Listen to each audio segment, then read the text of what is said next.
What's up, Coachable family? Welcome back to the Coachable podcast.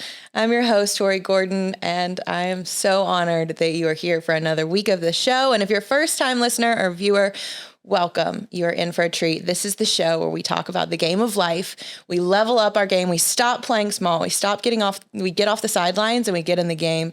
And none other than Trent Shelton is here in the studio to teach us a little bit about how we can show up as our best selves, how we can turn the adversities in our lives into purpose, how we can get out of our pain, we can stop playing reactive, we can stop playing small, and we can really develop a level of self-worth and self-belief that reminds us that we can get through 100% of our hardest days. Trent Shelton is an incredible motivational speaker. He's a self-worth coach. He is the new author of this incredible book, Protect Your Peace, and many others. He's also a podcast host of Straight Up with Trent Shelton, and he's about to grace us with his wisdom and his medicine today. So I hope you're excited and ready to be inspired. Trent, welcome to the show. Tori, thanks. That's an incredible introduction. So thank you. I appreciate you. You are somebody who I have watched from afar for years. Really, I think you were one of the first, like, quote unquote, influencers I remember coming across in the personal development, like mental health space years ago when I was starting my own journey. Yeah. Right before we started recording, I told you just a brief little bit about me. In 2018, I lost my mom, and I know you've recently lost your mom. And so we're part of a club we didn't really ask to be in, but that was such a transformative time for me.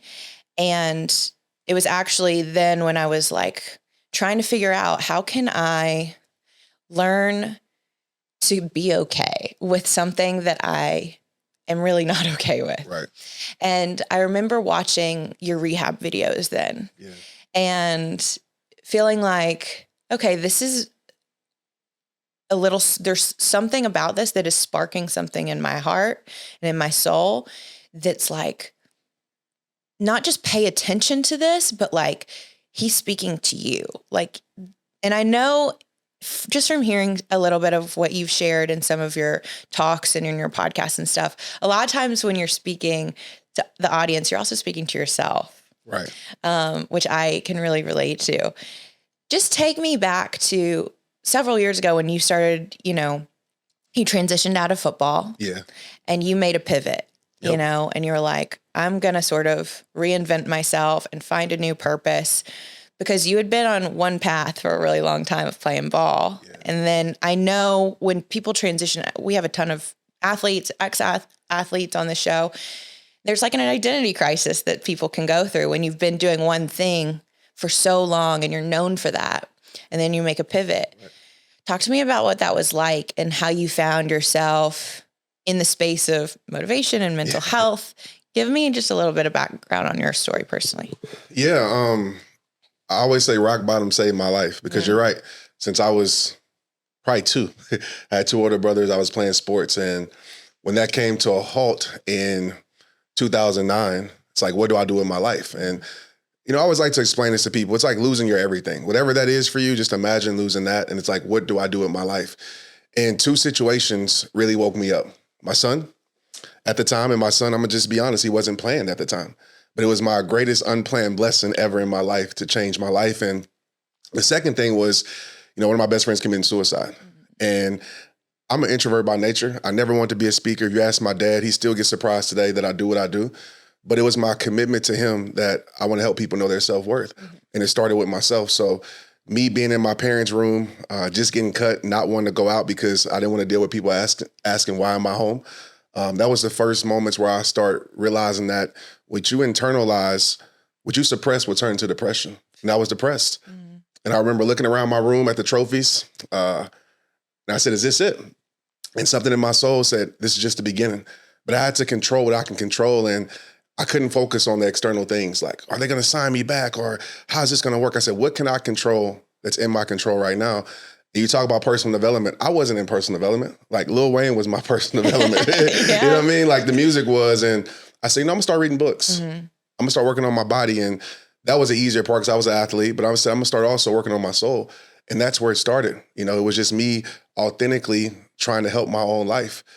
And I guess other people can relate. Yeah, 100%. It's like for me, one of the things that I think you probably can relate to is like pain is a motivator. Absolutely. Right. And it can motivate you to go in a couple, like multiple different directions. I think culturally, we're taught to numb it. We're taught to suppress it. Or we take a different path. And for me, pain has been, originally I thought pain was an enemy. I thought pain was my opponent. I thought pain was who I was up against and I was fighting against every day. And how can I avoid pain at all costs? How can I defend against that? And so it made me create walls against pain. Yep. But it also blocked out love and connection and intimacy and more than anything, like authenticity with myself, about being real, because I was so afraid to be honest about how much pain I was in. Mm-hmm. What was the bridge for you to get in touch with your own pain and start to express what had traditionally been repressed? Because I think that's the antidote, is to express it when we've been taught to repress it. Yeah, I think the first step for me in that was expressing it, but realizing that other people needed it. Mm. And once I realized that, oh, snaps, like I didn't just go through this for me. Like people think purpose is just for yourself. Purpose is not just for you. It's about the people in your future. If you decide to embrace your pain and embrace your adversity, that's going to learn from your story. And so once I started to share and I realized, like, wait a minute, there's a deeper purpose to my pain. And if you look at any foundation of power, pain is there, right? Any foundation of strength, struggle is there. So it took me rewiring my brain around it. And so now I tell myself in everything that I do, I just ruptured my Achilles 2 years, 2022. I could barely walk, almost got my foot cut off. And the first thing I said was, this is power. And it's hard to say that, right? It's like, okay, I hear y'all, but I literally trained my mind to say, okay, how can I turn this current situation into a better situation for my life? And so, I had to get confidence in myself. It was a little bit afraid to share and open up, but I realized, man, I can't be afraid of people judging me because number one, everybody judging you is imperfect anyway. And I refuse to have this silent battle kill me inside for anybody else, because I did that for too long in my life where I'm smiling for the camera but dying behind the scenes. And I had to release that. So the healing that I felt in the release, even though it was scary and even though I was unsure of my path, it just felt like internally it was something right. Mm-hmm. And it was some healing happening in my life. So I got addicted to saying, you know what? Let me give my pain to the world. Let me share it in a creative way or speaking or spoken words, but let me figure this out because I can't keep this inside of me. Yeah. Yeah. It's like, pain can be a portal. It's like a portal to transform that into something else, maybe more purposeful and maybe something that actually can transform not just you, but the world around you. Or we can choose to avoid it and become even more disconnected from our purpose. And I see that so often. When I observe and look around at the people around me, and I think back on my own journey too, there were times when I was like, I didn't have the tools. I didn't know how to sit with and be with my pain, much less express it. So part of it is like taking off these masks and being like willing to be real, which is why I think so many people, 60 million people who turn into your content every single week resonate with you, because you're like, this is how it is, you know? And we need that level of rawness and authenticity, but that doesn't come naturally for so many people. Yeah. What we've been taught, especially as men, and this is my heart for men, is I think in some ways our culture teaches men, like, you're as strong as how much you can endure alone. Yeah. How much can you take? Oh, the more I can take, the more powerful, more strong I am. And I think your message in general teaches people the opposite. It's like your strength is in your vulnerability and in your honesty. Do you have any specific like advice or or tips for men or anybody out there listening who are struggling with kind of owning their own truth in what's happening in their internal world versus masking or pretending or putting on this kind of show for the world? Yeah, I think there's two quotes that come to my mind that I've always said. Number one is, I don't believe strength is shown in how much you can hold on to. I believe it's shown in how much you can let go of. And I really believe that the more you can let go, the more you can open up, the more you can say, this is me, the more you can let down the mask. Because this is the thing about wearing masks. It's kind of like Halloween. You know, nobody's going to recognize the you that they need because you have a story. So if I have this mask on that everything is perfect, what about the person that's put in my path to benefit from my story or what I'm going through? Or even if I need help. You know, I coach 7-on-7 football, and I told my boys on Monday night, the strongest words that anybody can say is, I need help. What's going to happen? You're going to find the answer. You're going to get help from somebody. And the second thing that I would tell people watching this is, you'll never win your war by running from your battles. That reality doesn't change. It stays there. So the only way to get through it is to face it. You'll never fix what you're not willing to face. And it doesn't make you weak because you go through things. That's not weakness. To me, that's strength. Weak is pretending like you don't have any weaknesses and acting like nothing is going on with your life when we all know we all have something. Even myself right now, I have the things that I'm dealing with. But it doesn't take away from my brand. It doesn't take away from my expertise. Yeah. It just makes me real. It makes you human. That's right. Yeah. And none of us are exempt from trauma or pain or hardship or uncertainty. You know, the things life keeps asking me to relearn and remember over and over and over. It's like, is what you said, your strength is in your willingness to let go. And we live in a culture that's like, we're so attached. We're attached to our phones, or attached to our identities, our views of ourselves, the people in our lives. And when you go through loss or life starts to strip away the things that don't serve you, maybe it's friendships that you know, no longer serve you, or a job that you no longer align with, or a relationship. For me, I'm in a season of like being stripped away. Yeah. And when things start to be removed, there's all this spaciousness in your life where these things used to take up space. Right. And I keep asking myself, what's left over? Like, who am I without these things that I've been so attached to at my core?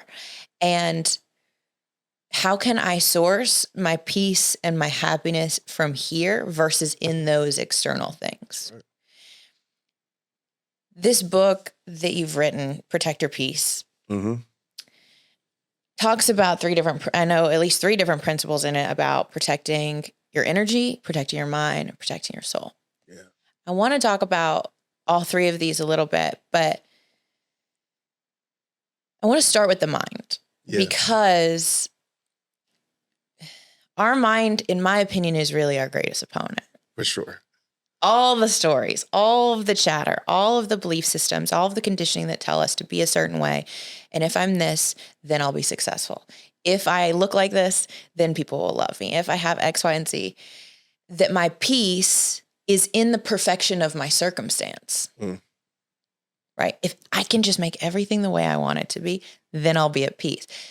But like you said, you can't be at peace, or you can't win the war if you won't face the battle. Right. I always say, like, you can't be at peace if you're at war in your mind. That's right. So talk to me about how you protect your mind in order to protect your peace. Yeah, there's so many ways. One of the principles in Protect Your Peace is disconnect often. And disconnect often, such a robust principle because there's different ways. Like, I'll disconnect off the grid. I'll disconnect in nature. Like, I love nature. I'll probably go hike out here at some point because I believe nature is just the natural soul. Natural medicine for your soul. And so for me, it's about being able to let go, disconnect from the things in the world, because there's so much noise. You pick up your phone, there's people telling you how to live. Yeah. There's so much information. And so you have to, I love when you say strip away, because when you're in that season, it sucks, right? But I know in my life, it took me being perfectly lonely, everything stripped away for me to realize how to perfectly love myself. And in that season, it sounds cute now, but in that season, it was tough. But I realized who I was without the noise. And I asked myself this question is like, who is Trent Shelton without all these things? When I lost the NFL, I realized like, wait a minute, who am I? And so I've been relentlessly working on myself in my mind to be able to, I think is the most important thing, is control my perspective. I believe perspective equals peace. I believe your perspective can be one or two things, either your prison or your power. Yeah. And some people might listen, they're like, easier said than done, Trent, or easier said than done. That's a prison perspective, because now you're finding an excuse. A power perspective says, listen, this sucks, this is hard, but no matter how hard it is, I'm going to make sure I get it done. And so me shifting my perspective all the time by asking myself this question, and it seems so simple. When things used to happen in my life, Tori, I would say, what does this mean? When I got cut, this means my career is over. When I lost certain things, this means I lost certain things.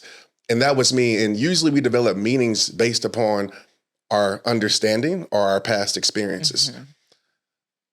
This simple adage of words has changed my life.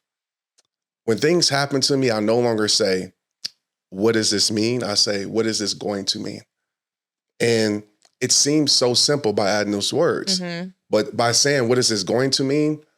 It puts the power in my hands. I can now say, this is going to mean this is over, but something new is beginning. This is going to mean I'm going through a storm, but I know storms are necessary for growth to happen. This means my life is going to change. Me losing my mom and almost losing my daughter 2 days later, my grandmother 2 weeks later. This means that, I'm going to get a different perspective on how to really cherish and realize that forever comes with an expiration date. So I'm coming up with these things to serve me, and that puts the control in your hands. And so that's how I win this war in my mind that's constantly trying to tell me that I'm not enough. Yeah. That's constantly trying to tear me down. So that perspective shift is everything for me. I didn't know that about your daughter and about your grandmother and just sensing your energy, but also just like witnessing how you share your story. And I know because I can recognize it in other people because I've experienced it myself. You only get to that point. I'm not gonna say you only, but oftentimes people get to that point where they're able to find a new perspective and they're looking for a new meaning and a new story to tell and a new narrative, because we're always going to find evidence for the story that we believe to be true. Facts. Right? Facts. But because you're like, I don't want to live in the powerless story anymore. Like, what is my other option? And it takes, like you said at the very beginning of the show, like getting to the rock bottom to be able to see, like, I can either live in despair and powerlessness and feel like everything's happening to me, or I can take this other perspective and be like, what am I going to do about it? How am I going to transform the situation? Because otherwise we're hopeless. That's right. Right. And you can be a carrier of light and hope for people because I know, and I don't have to know you well to know you've been in some dark places at times. Absolutely. Right. And I said this week on something I was sharing is like the treasure you're seeking is in the cave you fear to enter. That's real. But none of us want to go into that cave. No. Right. We're just like, give me the treasure, baby. Give me the success. Give me the money. Give me the beautiful relationship, the beautiful family. But that doesn't come. I've never met, like you were saying earlier, anybody who has those things that hasn't worked on themselves and gone through a lot of shit to get there. That's right. And so part of it is like, stop avoiding the hard stuff because that's where you're like refined. Embrace it. So I'm curious for you in the mental battle. Mm-hmm. What are the stories that you've had to work hardest to overcome about yourself? I'm not enough. Will they still love me? When is this going to be over? Those are things that I often, tell myself, or even this is the big one, is who am I going to lose next? I can relate to that. And especially with success, because every level of success in my life, I lost people I cared about, and not to death, but friends, circle, every level. And it almost put a negative connotation around success.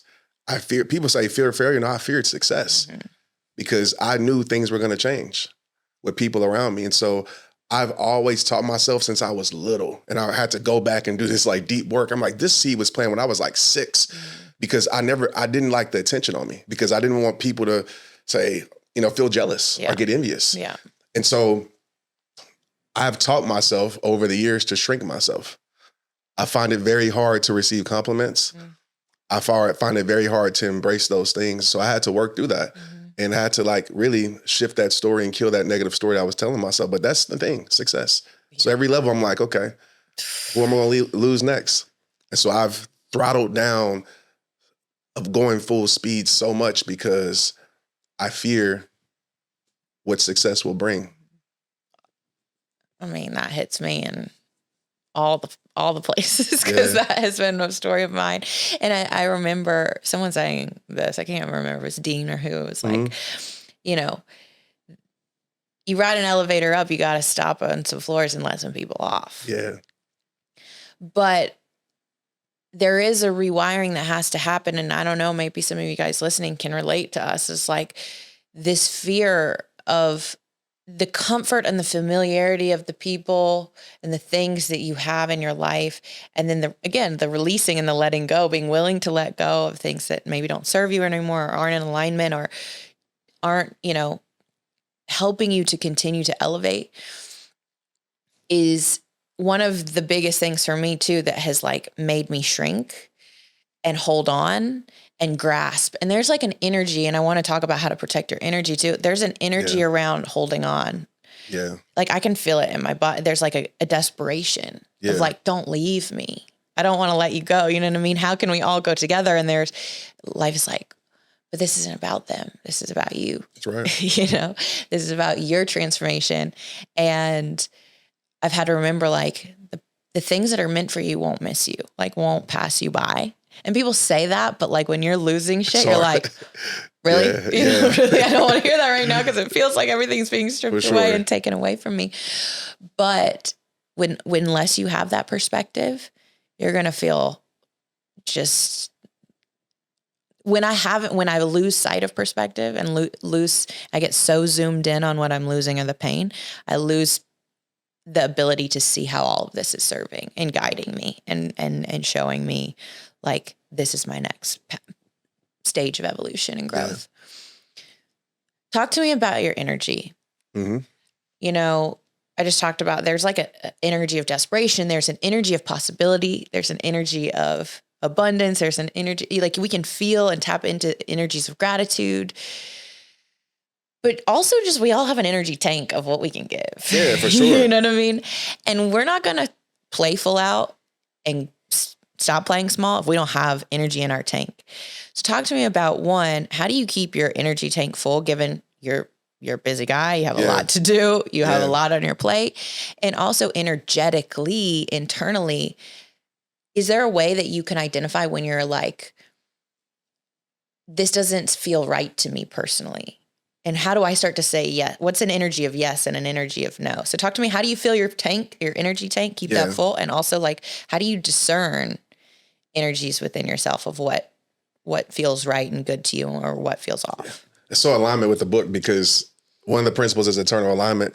And I'll talk about that in a second. You might have to remind me, because my brain will go all over the place. But when it comes to protecting your energy, you're right. Like, we don't have an infinite amount of energy. Yeah. And so many of us, we give it away so freely to things that waste our time and drain our life. And I hate to put it like that, but it's real. So ask yourself, is it being reciprocated? Like, what are you giving your energy towards? And if it's not something that's reciprocating something, then you need to set a boundary. And that's a principle in the book. Set boundaries. We hear that a lot. Oh, set boundaries. But some of us, there's a negative connotation to boundaries. We think boundaries are these walls that we put up. And I tell people, boundaries are only walls when people disrespect your boundaries and they build that wall. Mm-hmm. Boundaries are bridges that lead you to what you need.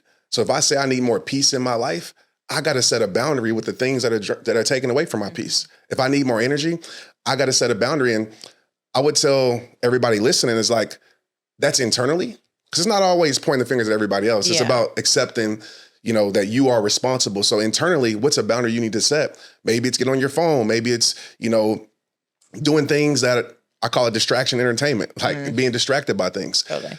I'm guilty of that. And then the other one is external boundary. That's a boundary you need to set with people around you, even your relationship friends, not the bad people, like even with the good people. And so I've learned how to set boundaries and look at boundaries as bridges. What boundary do I need to set to create more peace, more energy, more joy in my life? And everybody's not going to like the boundary. Everybody might not receive the boundary. One of my crazy boundaries that people trip out over is like, I literally live my life on do not disturb. And I don't feel guilty about it. Like you probably won't be able to reach me before 12 p.m., unless it's something important at home. So my phone is on silent. That's the time for me. And it's not selfish, as we know it's self-care, because I show up as a better man, a better coach, et cetera, to the world when I take care of myself. So setting boundaries is very important. And then when it comes to the internal alignment piece, it's hard to explain, but it's an internal knowing that you know what's right.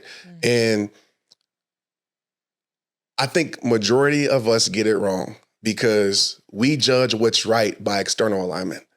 We say, oh, this is a great opportunity because it provides money. Right. I turn down stages all the time that provide good money, but I'm just I'm not aligned with it because I know the opposite. I've done things that I wasn't aligned with, and I did it because it looked good on paper and it was miserable. So I've gotten to a point in my life where my truth, my yes to myself is more important than saying yes to someone else, because that's what we do. We say yes to everything except ourselves. And what happens then, you start a war within yourself. And so many of us do that.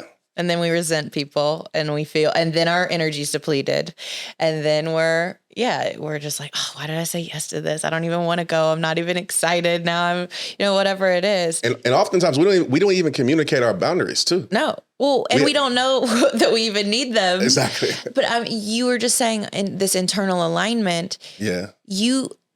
There's a scale of I feel like there's a measurement, an internal measurement of how do you know you're in alignment? And that has to go to values. And you talk about values and principles. Yep. Is this in alignment with my values? Because that's how we make decisions. If we don't know our values, then we don't know what to say yes to. That's right. And when we know our values, it becomes a lot easier to say no to things that are not it. So talk to us about how do you just what are your values personally that you make decisions and you can identify this is in alignment or this not, like this opportunity is a yes or it's a no based on my value system. And also do you have any advice for people who are struggling or maybe have not yet kind of articulated or identified what those are for them and how they can start to solidify that for themselves? One of my principles, aka values, is I'm loyal to my pace regardless. I know a lot of people know sports, listen to this podcast, and a pace setter is somebody who sets the pace. You watch a race, you usually have a person out there that's not even going to finish the race, but he sets the pace for the pack or she sets the pace for the pack. And if you get out of pace, you're going to be burnt out. And so I have to know my pace. And my pace to some people might look like a turtle. They be like, Trent is moving slow. Why is he not doing more? To some people, I might look like a cheetah. But I refuse to run out of pace of comparison. And I think for most of us in the social media world, comparison is guiding our pace. Oh, yeah. We're saying, oh, I have to do that to be like this. I tell people, I've been doing this for 15 years. You shouldn't be at you shouldn't be operating at year 15 when you're at year 1. Right. And so I had to learn how to be okay with my life. And it started with me knowing what I want for my life. Some people want it all, and that's great. For me, I know it brings me peace. I don't need it all. I just need these certain things. So principle and pace is a big thing for me. Another principle is obviously family. It's obviously my peace. I prioritize my peace. That's at the top of my list.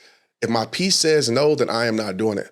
And I've had arguments with people. I had people call me dumb and stupid. You're dumb for not taking this. But when my peace is telling me no, and This is another thing I'll tell you, Tori, that I share with people, and they kind of look at me sideways. But I always say this. I'm not loyal to people. I'm loyal to my principles.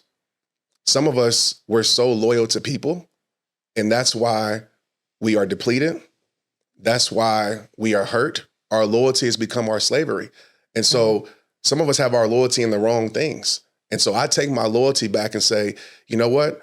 I'm going to be guided by my principles, not my loyalty, because my principles say, I can't do this. My loyalty says, yeah, anything for you. I'll keep giving to you. Okay, yeah. You know, so that has really helped me be able to stay in a place of not getting burnt out, in a place of just congruency in my life.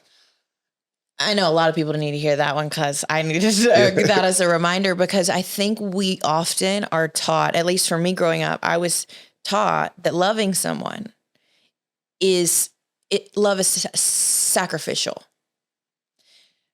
And that I should even sacrifice my peace for you because that's a loving thing to do. And now I don't believe that anymore, right? I don't think I have to martyr myself and neglect myself in order to love you. But I think there are a lot of people that do.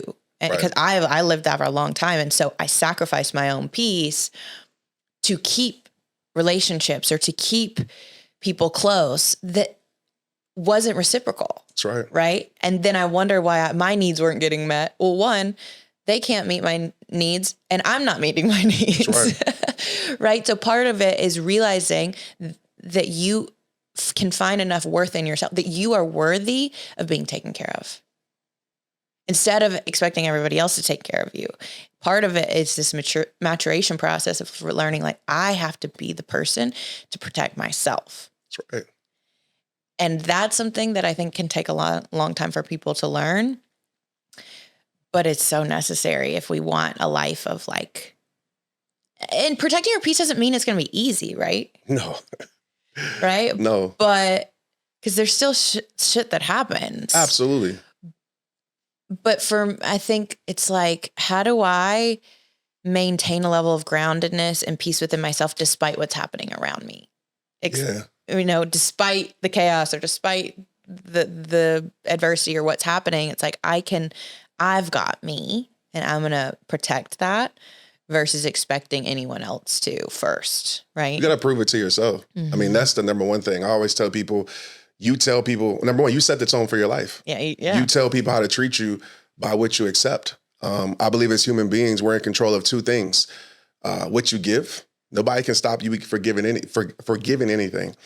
And the other thing is what you accept, right? We don't have to accept anything, but a lot of times we're being guided by our loneliness, our scarcity. So we'll accept things that we shouldn't accept and we settle, right? We settle in life. Every time I settled in my life, it led to a suffering. Settling leads to suffering. So I'm going to tell people how to treat me by how I treat myself. I'm going to tell people how to respect me by how I respect myself. And I know that's changed because you're right. We want people to give us, number one, what we're not willing to give ourselves. We want somebody to love us more than we love ourselves. Mm-hmm. And so once I did the work, and it was hard, and I'm still trying to figure it out, but once I did that work to say, you know what, I'm going to give myself peace. Like some of us, we're expecting somebody else to give us peace. We're expecting somebody to give us support, but we don't support ourselves. We're expecting somebody else to give us belief, but we don't believe in ourselves. So it starts with you. It starts with you proving it to yourself. And it's hard. It's hard to look around and you realize like, dang, nobody supports me or nobody loves me the way I want. But the question I would ask you is, are you loving yourself the way that you want? Let's start there. Because then I believe I believe alignment starts to happen where people see, oh, I can't take advantage of this person. Like this guy or this girl, they're really in tune with themselves and they move around. But if you keep giving chance after chance and you keep expecting somebody to give you something, they're going to give you a settled version of yourself, period. They're going to give you what they want to really take from you. And that's a whole nother conversation we can go into. But I think a lot of times, in my life where I've fell short was I was allowing people, I was being a slave to other people's perception of me. Meaning that this is who I have to be loved by you. This is who I have to be in this industry to be accepted by this industry. Then I got to a point where I say, I'm going to be myself. And if I'm not the professional guy, cool. I'll be the purposeful guy and I'll make room in that lane. So I think it starts with you at the end of the day. Yeah, 1,000%. You have a quote that says, "No one can beat me at being me." Yeah, I do. Yeah. I love that. Yep. Like I'm going to use that. I found it recently. I'm like, okay, I'm going to stick with this because this takes you to the comparison game. Everybody's like, who do I need to be? Yeah. Tell me who I need to be so you love me. Tell me who I need to be so you'll stay. Tell me who I need to be so I belong and I fit in and da, da, da, da, da. And so we morph and we contort ourselves and we pretend and we wear masks and we're like, I'll be this. And we become a chameleon. But part of owning your power, your superpower is being you. That's right. Like that no one else is you and no one can beat, that's a game no one can beat you at. But so many people aren't even playing that game. The game of being themselves. So when you run into somebody who's authentic and real and like, here's all of me, you're like, they're playing a game. I don't know. How do I do that? Right? Like it's so refreshing and because it's so uncommon. Why do you think that is? And then also, why is it so hard for us to just be who we are? I think we're afraid that we won't be accepted. I think we've been programmed as kids that we're not enough. We need to be something else to be accepted by this world. I mean, you look at products, you look at all these things, the world, society is teaching us that you need more of whatever it is to actually be accepted in life. So I think it starts there. And I think it is the comparison game. And I think it's even how you're brought up. You know, I think it's the environment that you're in. You know, as kids, we're always trying to please our parents, right? We're always on this journey of trying to please our teachers. So like, oh, I have to be perfect in order to be loved. And so that's something as a parent that I've been working on is like, I'm going to love you regardless. I'm not just going to celebrate your perfection. I'm going to celebrate your progression. I'm going to celebrate your mistakes at times. I'm going to sit you down to my girls and be like, you don't have to, be, success in order to be loved. I love you because you are who you are. And I think when you get that validation from people that you care about, and that's why it's so important, y'all. Like, I know we're talking about like other people around you, like getting rid of other people and things like that, but it's also to have the right people around you that makes you feel like you're enough and that lets you know that you're worthy and that celebrates you in your imperfections. Because I've learned this, Tori, and I think this is kind of where I got to this place was, have you ever like been perfect, right? And it still wasn't enough for somebody. And that's when I realized like, even my perfection is not enough. Yeah. Okay, cool. Well, let me just be who I am and share this journey of mine. And if you can't love me or accept me in my imperfection, then I don't need you in my most perfect moments. Then I realize what it is. And so I think it's a combination of all of those things. We feel like we're not enough in the world. And when you break that mindset and realize that you were created enough, I'll even ask you this. I ask everybody, like, what's enough? What is enough? Nobody knows. Nobody knows. I went on tour and I asked this question across the world because the number one issue with us as humans, it all comes down to, I don't feel like I'm enough. And I said, okay, well, what's your definition of enough? Nobody knows. Exactly. Perfect. That's the standard. I'm enough for this person. And I said, oh, that's mission impossible. What if you just took this truth? And I know it sounds super motivational, but it's true. I was created enough. And if you start there, because you were, then it's a lot easier to go through life and build upon that. Well, you think about it. A friend of mine or mentor, Peter Crone, was on the show. And he says, think about, why do we love babies? They have no resume for That's what? Right. That's good. For being enough. That's right. All they do is eat and shit and cry and sleep. But they're enough we love them unconditionally. They haven't proved that they're worthy of love for any other reason because they are here. That's right. And that has helped me to remember it's like, I've always been enough. I was enough the moment I was born. You know what I mean? And it's all the things I've learned that I need to unlearn that have taught me that I'm not. That's right. It's a conditioning and a illusory belief system that's not real. It's not real. It's only as real as I believe it. And I'm attached to that story. And if I'm willing to let it go, there's all this like, I can breathe. Like, what would happen if I actually believed that? I asked a question we have a call Mondays with our community called The Huddle. And we all get together and we talk about all the things we're learning and growing through and creating. And I asked them a question. Who would you be if you woke up tomorrow and you were completely healed? That's deep. There was nothing to work on. You were enough. How would you show up? What would you do? How would you play full out? Like, how would you think about yourself? And we're so almost addicted to our not enoughness that it gives us something to constantly work for and achieve, you know? And it's like, but what if it was complete and I was done with my healing? Like, how would things be different? And that has like transformed. It's like, what if I create from that space versus this creating from a lack of not being enough all the time? I always say, I've been saying lately, and people online get a little bit upset with me about it, but I just got to a point. I said, man, we're addicted to our sad story too much. Yeah. Like, that's all we tell is our sad story. When does it change? Like, that's my biggest fear. I told people, man, I didn't want to be the grandfather telling about when I got cut from the NFL my whole entire life. I said, nah, just because you had some bad chapters doesn't mean your story can't end well. So I decided to turn the page and like, I'm not going to be addicted to my sad story no more. And when people hear that, they cringe, they get upset, but you don't understand, like this person. I said, listen, I get it, but it's your responsibility to turn the page. That's what happened to you in the past. And so I'm with you with that, 100%. Yeah, yeah. Because it can sort of become our badge of honor. It's like, oh, now our identity is the thing that happened to us. And the ego's tricky. Yep. The ego wants to be the most of anything. Yeah. Even if it's, I was the most betrayed, or I was the most hurt, or I was the most neglected, I've been through the most pain. And we hold on to that. And that's the way the ego can sort of like trick us into thinking we're the most of something. We're right. We're right about our anger. We're right about our feeling bad for our victimhood. And it's like, yeah, but my soul wants to be free. It's crazy you say that, because that is like when people ask me, even with Protect Your Peace, like, what is the thing that helped? And I was like, I stopped trying to be right. Exactly what you said. I stopped trying to be right. Mm-hmm. Either being right to anybody else or even in myself. This is my perspective. I just stopped trying to be right. And I just started to live and accept and heal. And so I think that's very powerful when you disarm the ego and say, you know what? I'm not trying to be right no more. I'm just trying to heal. I'm trying to progress with my life.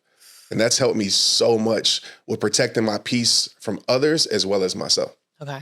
Yeah. So true. What do you say to people? Because there are quite a few people who grew up in environments that were chaotic, right? Yeah. So what do you say to people who they've never experienced peace?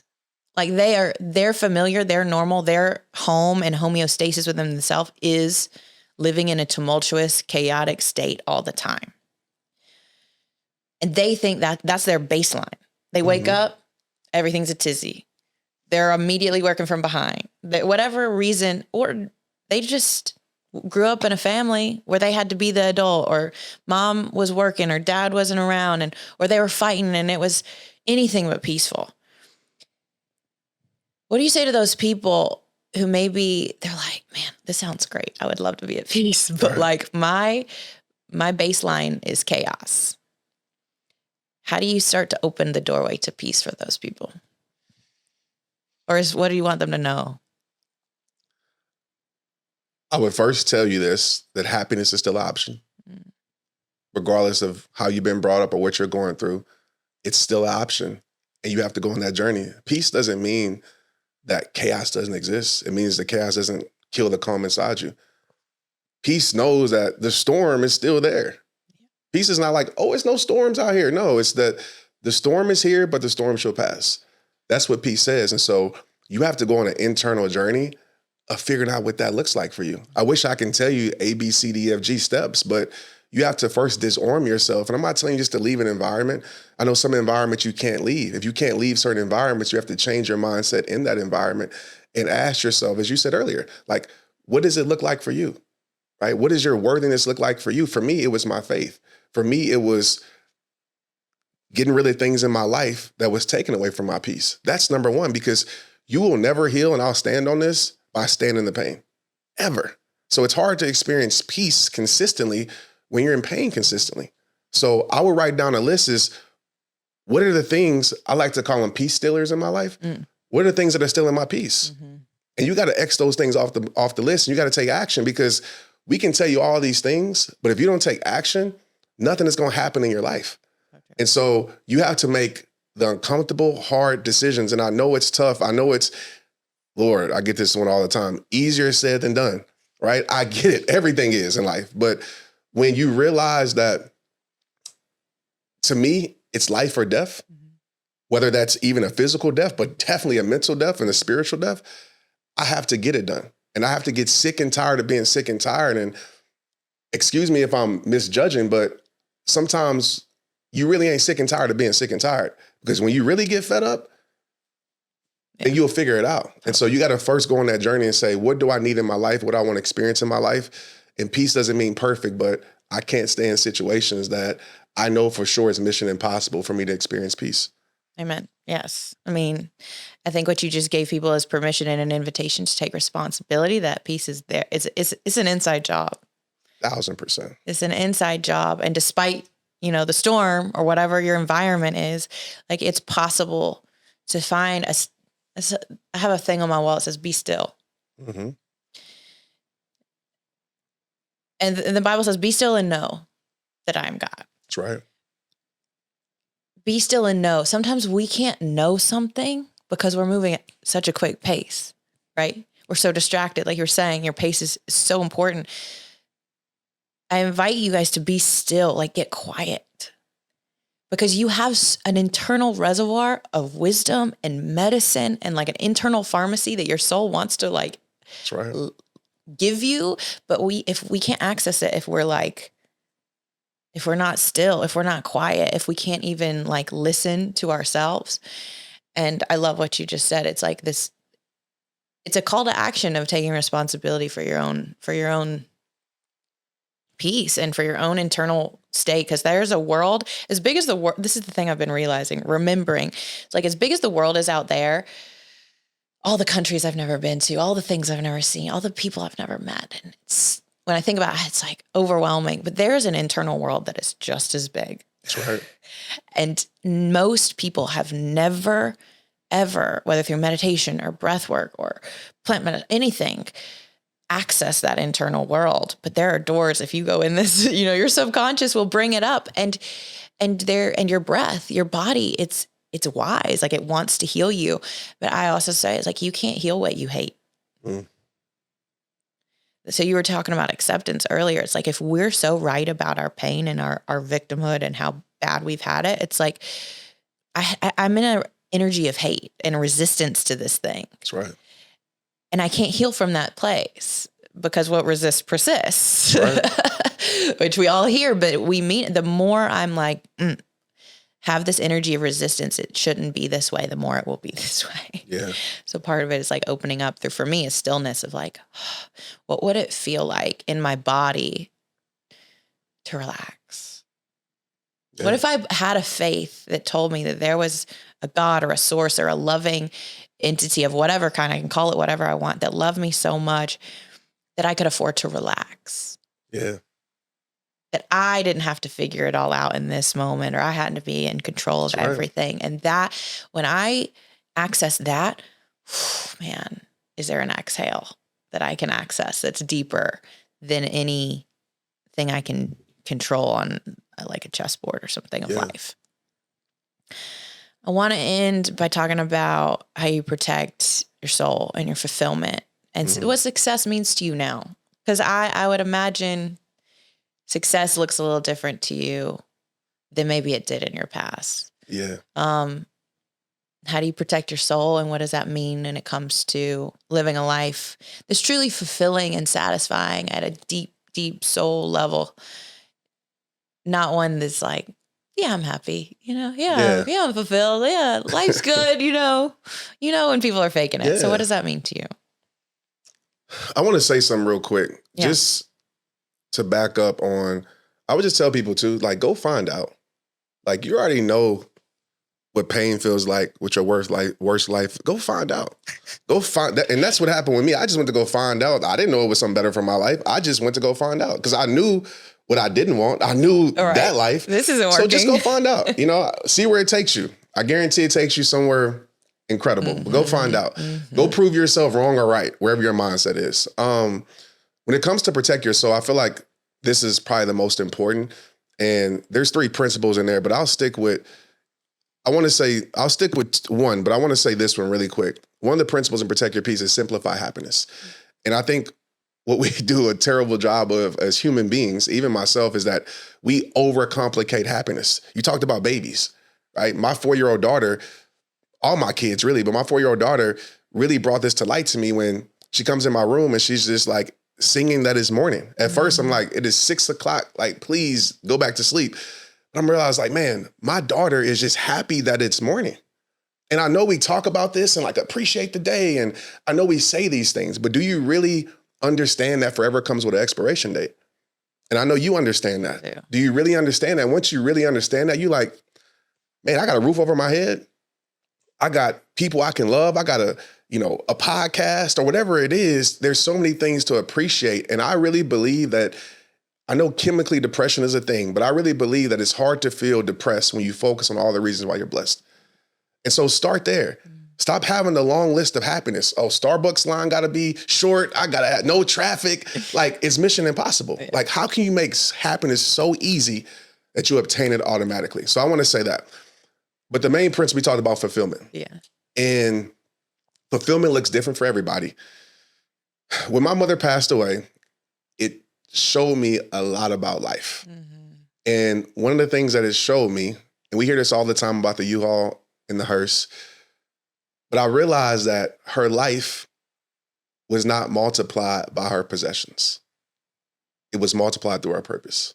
Her possessions went away, went to her grandkids, which is awesome. But what really has lived on was the purpose that she lived. And so that was a wake-up call for me. Even though I had a good idea of that, I said, oh, snaps, like all these things, the world's going to move on from you. You might get 5 minutes of some rest in pieces. You might get a few people bringing flowers to your grave. And so you got to really focus on like what's fulfilling your life. And some of us, and I'm not judging you, but you are literally working your life away. And I have seasons of that too. I'm in one right now, but I never lose sight of what's important to me, what matters to me, because some of us are chasing empty fulfillment.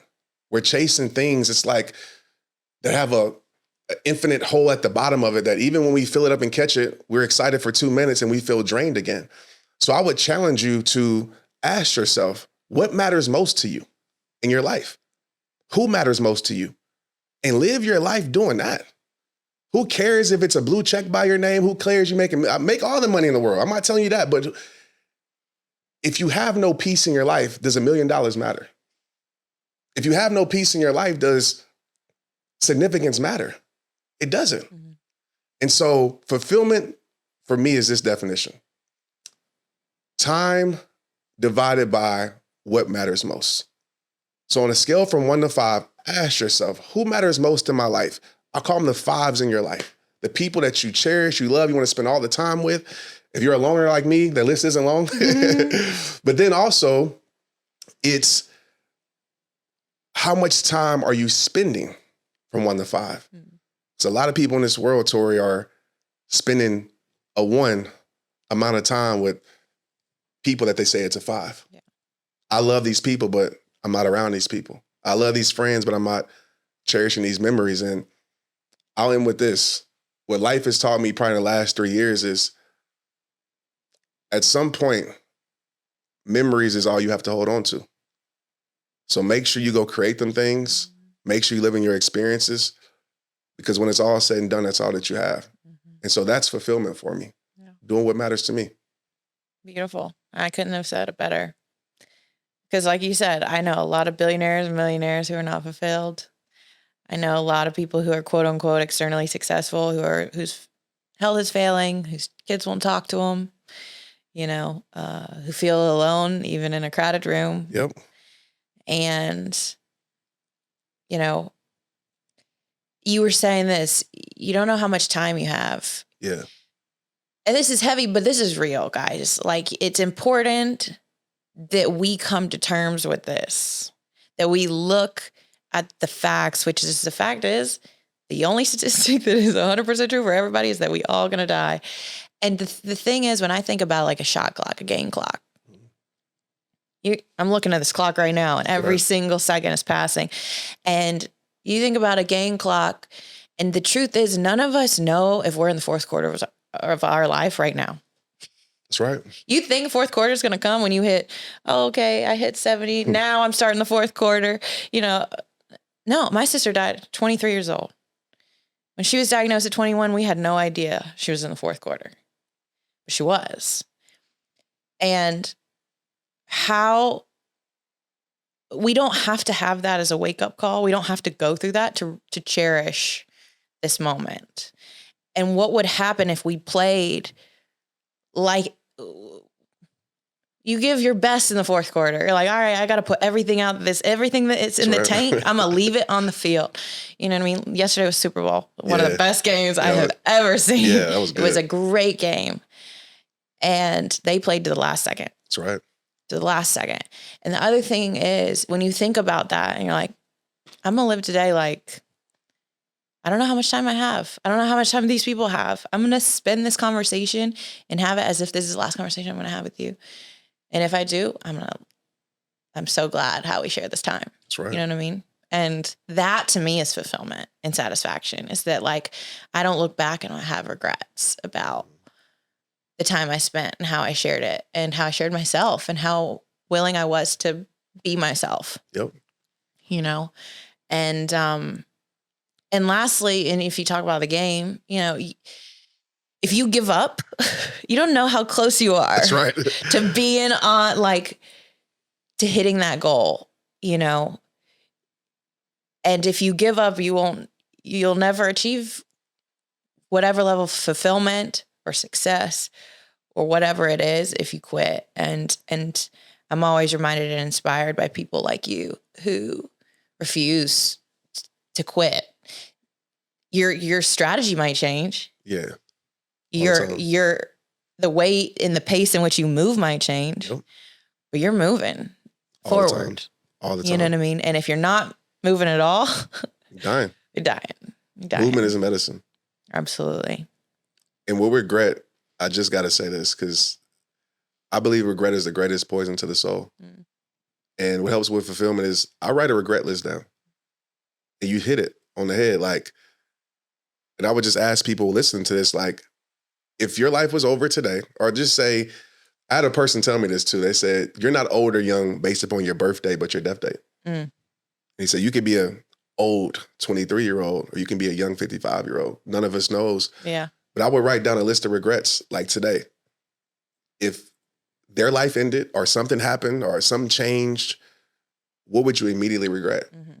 And that's how I live my life. Because there's some times where, man, I regret not being present at my daughter's gymnastic class and being on my phone. I regret that. Let me change that.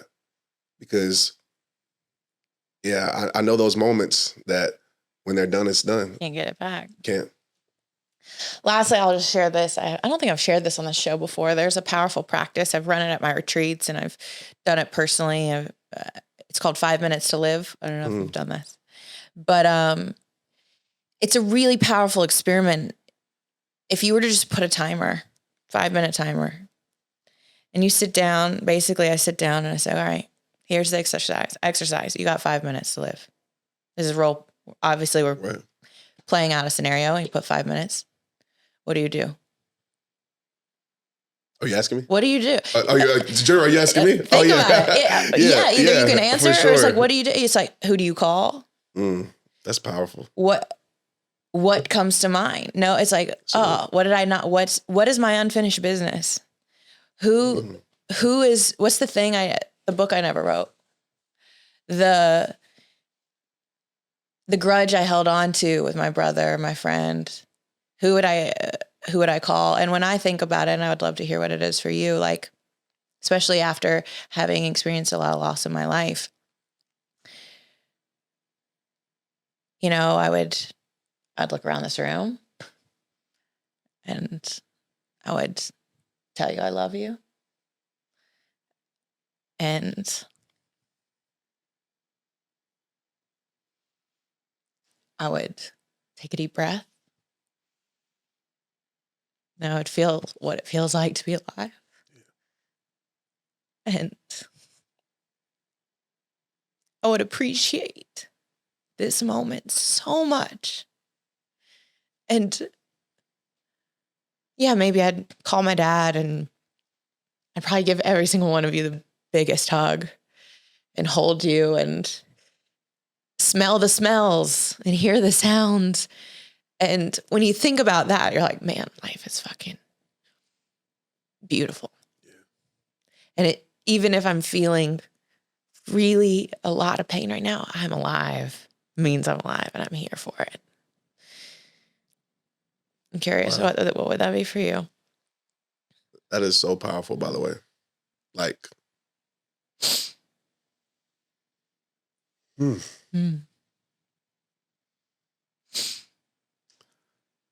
main thing that pops up is to make it right with some people, for sure.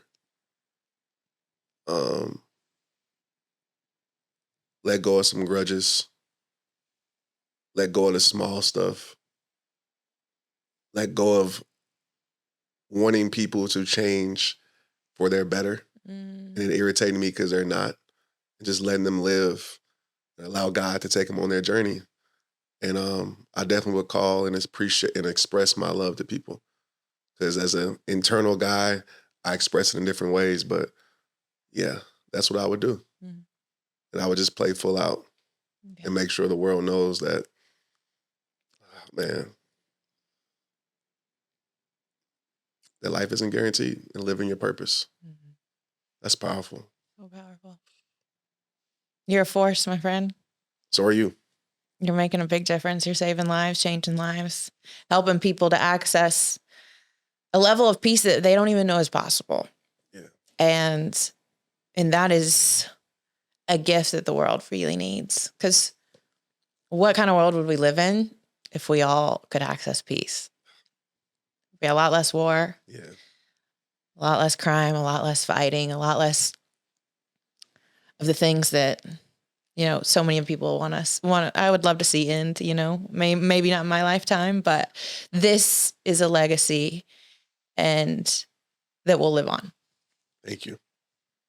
I appreciate you. It will. So you should really be proud of this work. And I want people to get this book. It comes out March 5th. Thank you. Yes. Tell people, please, how they can pre-order, where they can get this, and anything else you just want to leave with our audience. You can get it at trentshelton.com, Amazon. I mean, if you can bootleg it somewhere, go ahead, do it. I just want people to get this book in their hands. Protect Your Peace is something that has been special to me since 2009. And, I think it's a foundational principle that helped change your life. And I just want people to know, if I can give some final words, just this quote, peace is something you'll never experience if you keep allowing the things you can't control to control you. So go on that deep journey of internal alignment and, give your gift to the world, whatever that looks like. Yeah. Thank you for being the example, Thank you. Showing us the way and being willing to go first. That's what a real leader is. So I appreciate that. I see you, and anything we can do to promote and to support you, I am here for. So you guys, please go pre-order, get your hands on this book wherever you go, get your books. I also listen and tune into his podcast, Straight Up with Trent Shelton. I know he's been doing some readings out of this book, and it's always good to hear it right from the author. You guys, if you love this episode, if you've gotten something from it, please share this with a friend. And maybe screenshot us, tag us, let us know what you got from it, how this impacted you. And, if anything, leave us a review, a rating. That's the best way to say thank you. Go over and make sure you follow Trent Shelton on all platforms. And I promise you, you will not regret it. It'll be something that just adds to your peace and to your power and to your purpose when you have him in your ear. So thank you for being here. I appreciate it. Thank you, Tori. I appreciate you. Yeah. Till next time, you guys, go be coachable. We'll see you next week on the Coachable Podcast.